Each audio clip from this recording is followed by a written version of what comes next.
I might talk a little bit about the progress or lack of to date. So, I suppose to your point about the terminology and the lingo that we are all so accustomed to in Europe. I mean, everybody was talking about phase 1 before Christmas. Now we're all talking about phase 2.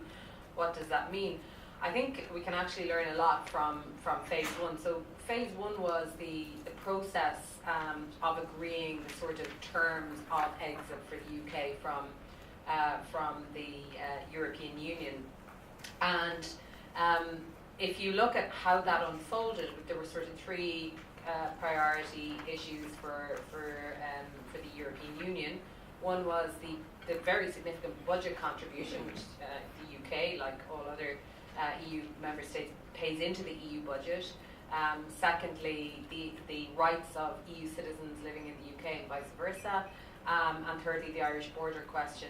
And arguably, on all 3 of those issues, the UK had very clear red lines, some of which comprised, key campaigning messaging during the Brexit referendum within the UK. Shutting the borders, stopping EU immigration, or taking control of it, no longer paying into the EU budget. These were all commitments that were made and were identified as red line issues by those advocating for the Brexit vote, but actually in the process of the negotiations, all of those red lines were effectively reneged upon by the UK negotiators. So if that's an indication of how the process of these negotiations is going to go, I think it's a pretty clear indication that the UK is not in a strong position, and Tom has alluded to that. And the Irish border question is really one which was completely fudged. So I always think as a former politician, when every side in the negotiation claims a victory, you can be pretty sure that nobody has really won. So you had, in this instance, the UK government, the European Union, the Irish government, and the Democratic Unionist Party, which is the kind of hardline Unionist Party in Northern Ireland, which props up Theresa May's government, all claiming victory, which basically meant that it was an absolute fudge. And so that issue is now continuing to influence these negotiations and will continue to influence them over the course of the months ahead. And it is, from where I stand, and I've been following and scrutinising this issue in a lot of detail with lots of attention in the past 2 years, really, I don't see a solution to that issue. I just don't see a solution. I think that there is no way around reconciling the commitment of the United Kingdom to leave the single market and the customs union alongside its commitment not to have a hard border on the island of Ireland. So that is a very, very big problem for these negotiations. Where we are now, we are technically in phase 2, but that issue certainly lingers on from phase 1, and there's nothing to say that some of the other issues can't raise their head as the process goes on.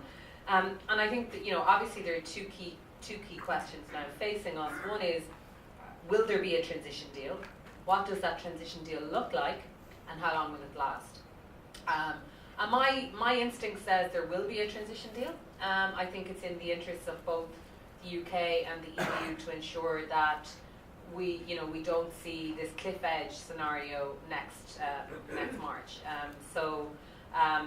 There is I think, although there's been some pretty robust rhetoric coming from Brussels about this and sort of saying it can't be taken for granted, which I think is true.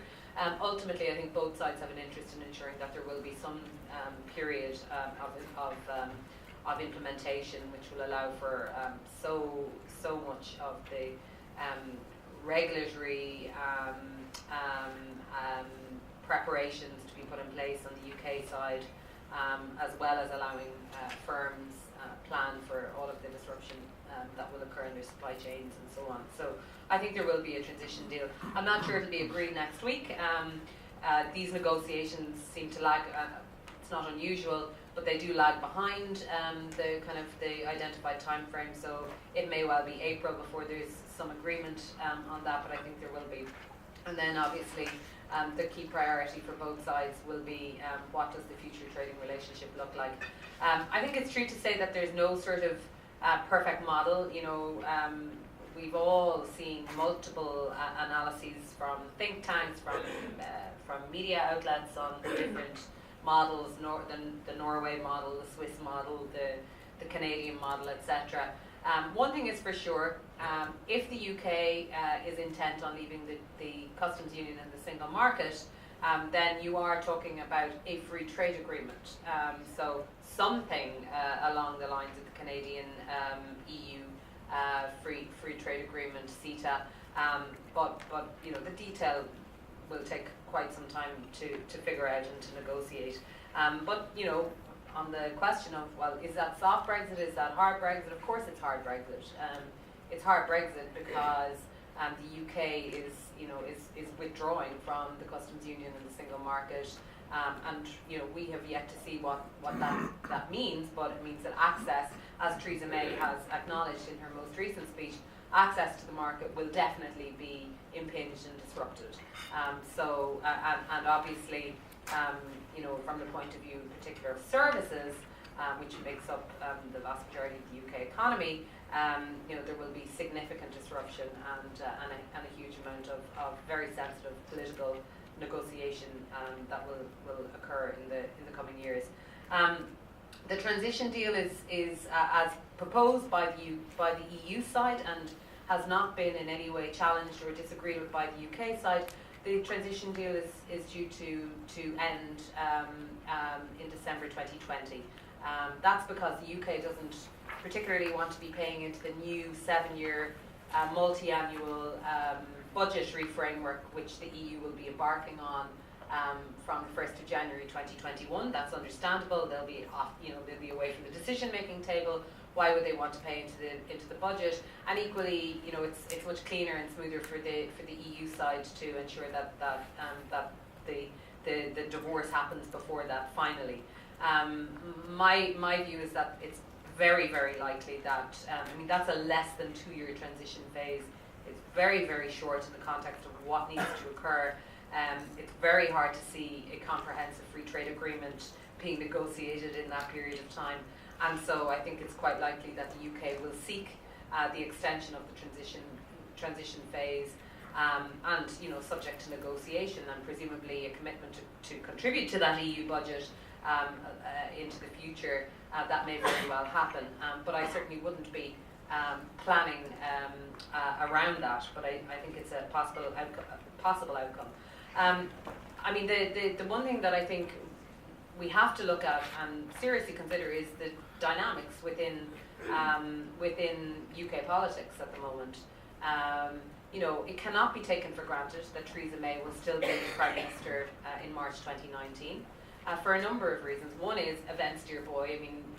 Politics is fragile, and the fact that she is leading a government that is dependent on the Democratic Unionist Party from Northern Ireland makes it very fragile, particularly because Northern Ireland is such a sensitive, integral part of these negotiations. So there's a very good chance that due to these negotiations, or if Theresa May tries to make some sort of a concession around regulatory alignment on the island of Ireland, or somehow differentiating Northern Ireland from the rest of the United Kingdom, that would undoubtedly, and you can quote me on this, absolutely, without a shadow of a doubt, that would lead to the DUP withdrawing their support from the British government, and the government would be diminished, and most likely Theresa May would have to go to the country. The other potential disruption, which I see, is that we get to the end of this negotiating process, and a broad framework for the future trading relationship between the EU and the UK is agreed upon between the EU and the UK. Then it goes for ratification in the House of Commons. And I think that there is a very strong likelihood that deal could be rejected by the House of Commons. Again, because there is an increasing nascent movement within the Conservative Party from the moderates, or the pro-Remainers, or those who are less enthusiastic about Brexit, or certainly about a hard Brexit, who may very well side with the Labour Party and with those who will undoubtedly dissent from this deal. So there is a chance that she loses the vote in the House of Commons, which again would trigger a political crisis in the UK. We're probably talking about December or January 2019. So that would be, I mean, in a sense, that would be the worst case scenario, because you would be facing into a general election in the UK just before the end of the Article 50 negotiations. And you know, while Jeremy Corbyn has in the last weeks tried to provide some sort of clarity and differentiate his position and the Labour Party's position from that of the UK Conservative Party, in reality we still don't know what he wants. He is instinctively a Eurosceptic.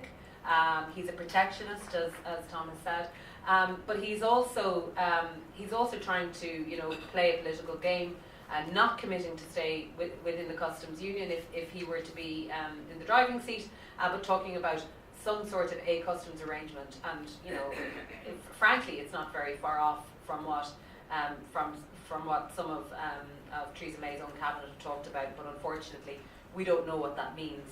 So that could certainly cause quite a lot of volatility and instability. My final point is that we are all very, very focused on the nuts and bolts of these negotiations. Understandably, it's hugely important, and it's going to take many years, in my opinion, to resolve. But I think for US business, anybody in the room who is doing business in the EU, you need to be thinking about the new European Union without the UK at the table. I mean, whatever happens in these free trade negotiations, whatever happens with the transition deal, the one thing we know for sure is that the UK is leaving the decision-making table next March. They are gone from the Commission, they are gone from the European Parliament, they are gone from the Council. They no longer have a voice in any decision-making or policy-making at EU level, and that will have an enormous impact in terms of how you guys and your firms engage with the EU institutions and EU policymakers. The UK has always been to the forefront of advocating the free trade agenda, tax competition, all forms of competition, particularly in financial services, hugely influential through their trade bodies, City UK and so on. That's all gone. It's really diminished already, but it's gone from March 2019, and I think it's something that everybody needs to be thinking about in terms of your strategy around engagement at EU level post-March 2019. Great, thank you very much. So I can see there's been a lot of body language that I can see that maybe you want to reply. So you want to do a quick reply, and then we'll get to some questions. Yeah, just a few responses to the comments of my colleagues here, and this has been, of course, an extremely interesting and important debate, and many excellent points being made. Just in response to a couple of Tom's points, and we've debated many times recently, Tom said that there had been a lack of clarity on the UK side. I think that while there has been, there could have been perhaps more clarity in some areas, I think on the big issues, the single market customs union, there has been absolute clarity, I think, from the British government. Theresa May has made it clear in a number of speeches that the UK is leaving the single market and the customs union. That's a definite, a reality, and that's set in stone by the British government. With regard to the EU approach, I wouldn't agree that there has been a completely united front on the part of the EU 27. I think there's a lot of division, and that includes some fundamental divisions between France and Germany. There's a different approach taken by the Eastern and Central European states, who have been far more in favour, I think, of a constructive deal with the United Kingdom. And so there's great variation across Europe. Europe is fundamentally divided on all sorts of issues, whether it's dealing with the UK over Brexit or immigration matters of free trade, etc. So the EU is not a united, sort of body.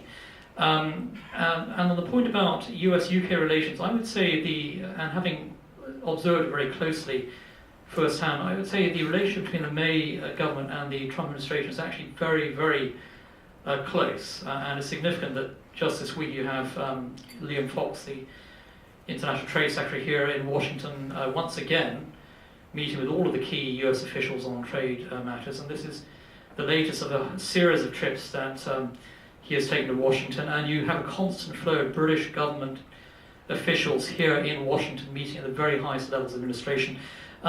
Just a point about the DUP that Linda mentioned. The DUP is not going anywhere. The DUP is an integral part, of course, of the government sort of coalition, and the DUP will not, under any circumstances, allow a scenario whereby Jeremy Corbyn's far left pro-IRA Labour Party would take power, and that would be the worst possible scenario for the DUP, and they will fight tooth and nail to ensure that Theresa May remains in power, and Theresa May will fight tooth and nail to ensure that Northern Ireland is not treated separately under any of the Brexit negotiations. Northern Ireland is an integral part of the United Kingdom of Great Britain and Northern Ireland. So I think that. What happens if we're not?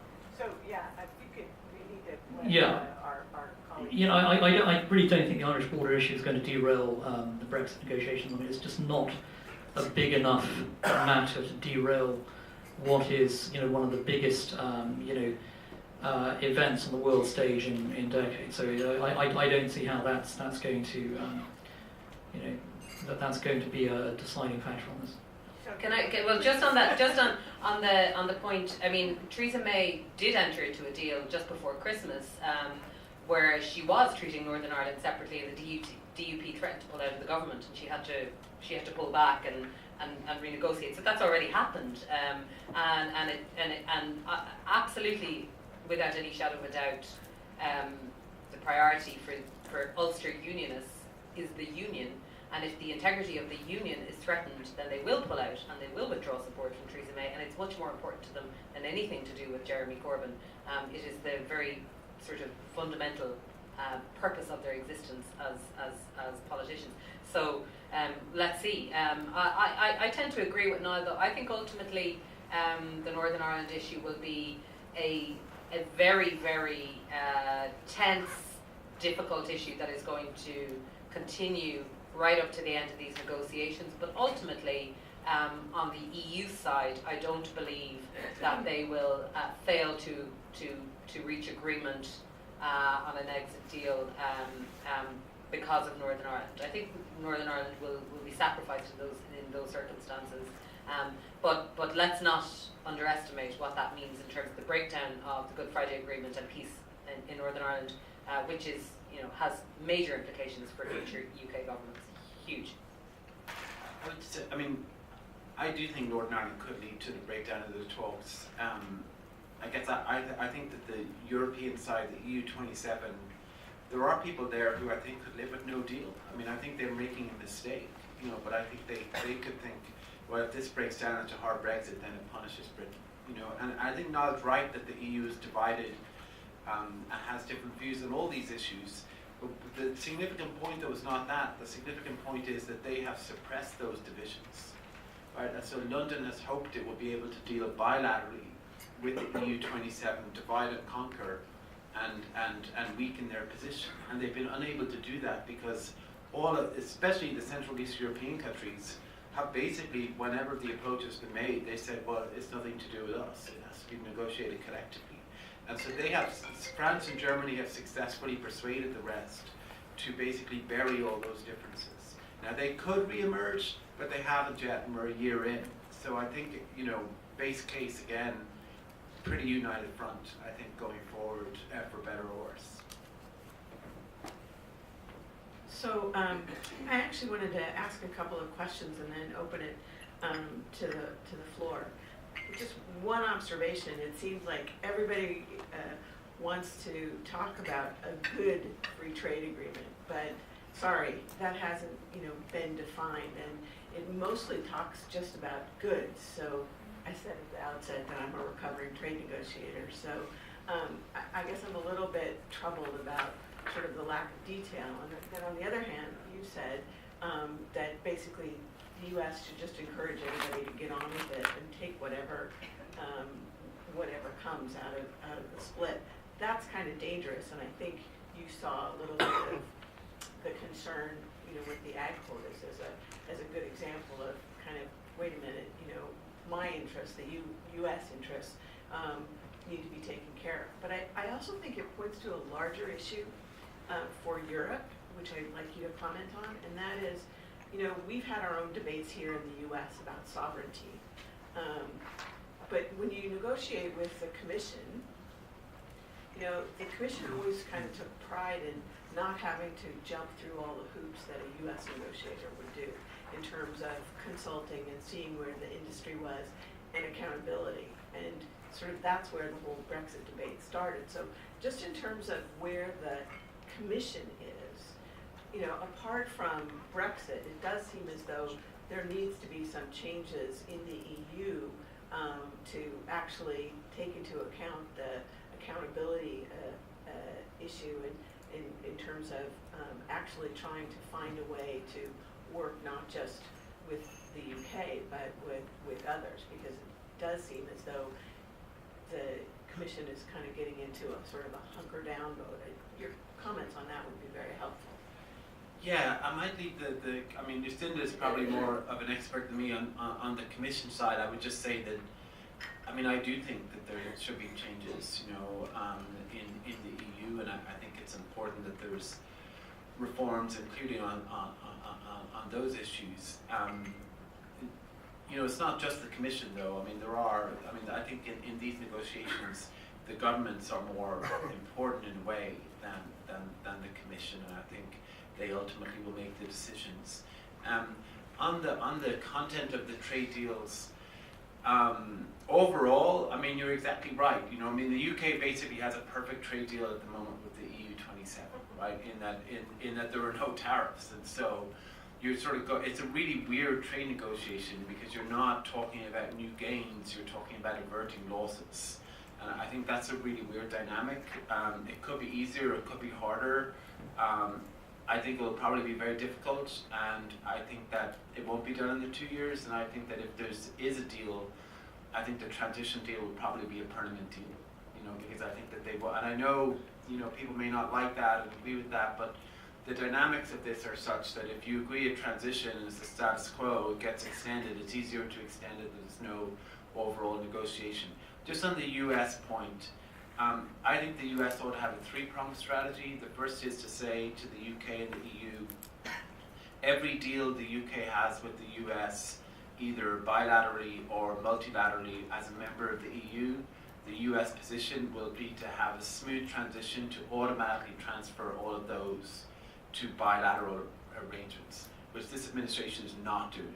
So it's trying to reduce what the UK gets. That may make sense from an America First point of view, but I think it's bad for the relationship and it's bad overall. Second prong is tough love to the EU 27 to emphasize that there has to be a deal and that they can't punish Britain. The punitive approach is unwise and wouldn't have the support of Washington. And the third prong is tough love to London and really to push them on making the tough decisions, including on Ireland but on other issues as well. So not to sort of micromanage or not to get involved in the details, but to really have those three prongs. I think that will be constructive. I don't think it's going to happen, but I think it should. Yeah, just on the point about the Commission, definitely the approach to trade deals is changing. So this will be a mixed agreement. In other words, it'll require not just approval via the Commission, but also in the member state parliaments, and in some instances, as we saw with the Canada deal, that means also regional parliaments, which can be very tricky. Arguably, it enhances sovereignty and it strengthens legitimacy and accountability. But of course, with that comes all of the challenges, because of course, as Nile pointed out, there are of course competing priorities within EU member states and different ideological approaches to free trade, as with lots of other issues, and so that will be a challenge. I mean, the Brexit negotiations are unique because while the Commission is leading the negotiations, it is managed very, very tightly by the Council, which is the heads of state and government, and the member states. So not only are the negotiating guidelines approved by the member states and the ministers from the governments of the member states, but there are also very important representatives from the Council in the room in all of these negotiations. So it's quite different to the sort of traditional approach to discussions about trade. I know this is not a standard trade negotiation, of course. It's completely unique.